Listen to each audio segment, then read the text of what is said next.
Hello everyone. I want to make a sermon video. I'm going to be in Romans 12, 17 through 21 in the King James Version of the Bible, which says, "Recompense to no man evil for evil.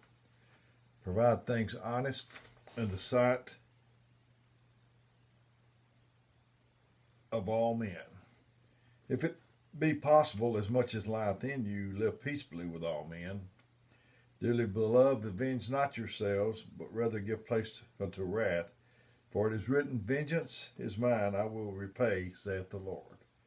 Therefore, if thy enemy hunger, feed him. If he thirst, give him drink. For in so doing thou shalt heap coals of fire on his head. Be not overcome of evil, but overcome evil with good."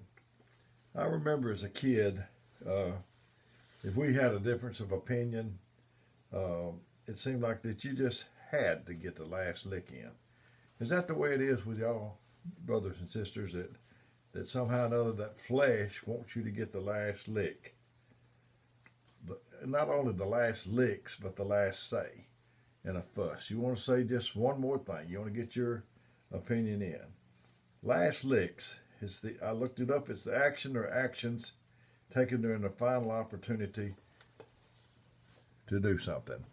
I know my little great-grandson, I speak of him pretty often, Slade Bates. He was here yesterday in my house, and when he was a smaller little boy, my granddaughter was taking him out, and she had to get on to him for something, and it didn't sit well with him. He's better now than he was, but at that time it seemed like he had a little fire in him, and he took his finger and was going towards her face with that finger. Closer and closer and closer. And she looked at him and she said, I was watching all this. She said, "You better not." And he got right up to it. I mean, within just a shade of touching her cheek, and he left off. So the last lick, you don't have to worry about getting the last lick, because the last lick, God's going to get the last lick. And 1 Corinthians 15, 55 through 57 says, "O death, where is thy sting? O grave, where is thy victory?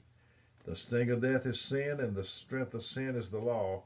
But thanks be to God, which giveth us the victory through Christ Jesus."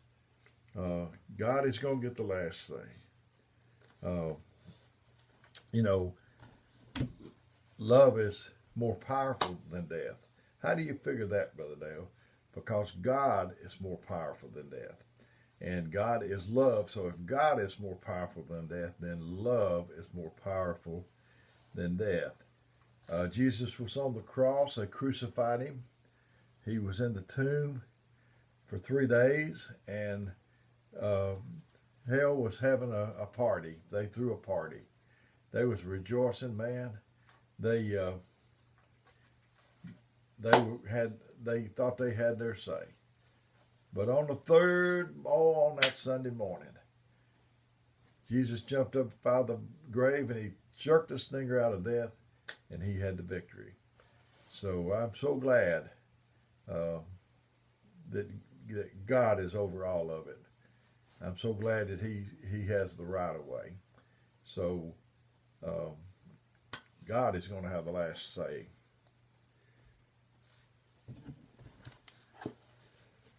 So I guess you could call this sermon the last lick.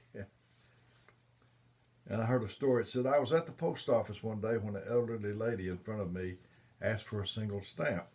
Obviously, considering this is a waste of her time, the woman behind the counter makes a snorting noise, rips off a stamp, and flicks it over the counter where it lands on the floor. She doesn't apologize or offer the lady another stamp. The old lady considers for a second, picks up the stamp, leaves her 50-cent piece on the floor in its place, and she says a cheery "thank you," and walks out, and the woman behind the counter has to walk out to pick up the money. She didn't pick up the stamp, but she had to pick up the money. Jesus was on the cross, and he didn't say, I'm going to tell my Father on y'all. You're going to be in trouble. He didn't threaten. He didn't do anything. He just said, Father, forgive them, for they know not what to do. Now consider, they didn't even ask him to forgive them, and he was doing it anyway. Is that the way you are? When no one even asks you to forgive them, do you just go ahead and forgive them anyway? I mean, or do you try to make them earn it at least, you know?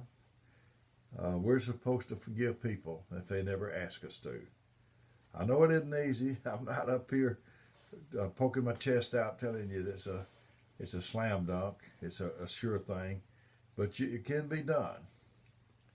Luke 23:32 through 34 said, and there were also two other malefactors, led with him to be put to death. And when they were come to the place which is called Calvary, there they crucified him and the malefactors, one on the right hand and one on the left. Then said Jesus, Father, forgive them, for they know not what they do. And they parted his raiments and cast lots. Matthew 5:38 through 42 says, You have heard that it had been said, an eye for an eye and a tooth for a tooth. But I say unto you, that you resist not evil, but whosoever shall smite thee on the right cheek, turn to him off the other also. And if any man will sue thee at the law and take away thy coat, let him have thy cloke also. And whosoever shall compel thee to go a mile, go with him twain. Give unto him that asketh, and from him that would borrow, turn thee not away. I heard that in the Old Testament, that if the soldiers come through on your land, that if they ask you to go a mile, they would ask you to carry their equipment or whatever for a mile. And people began to mark off a mile. And whenever they got to where that mile marker was, they wouldn't go any further. It's sort of like, to me, exacting your labors. And but this says, if he asks you to go a mile, go with him twain. So go two. The best revenge is massive success. A guy was out for a hike in the woods and was suddenly bitten by a small animal that quickly scampered away. He felt the pain of the bite and quickly sat down and took a look at the wound. He rolled down his socks looking for teeth marks. Sure enough, there they were.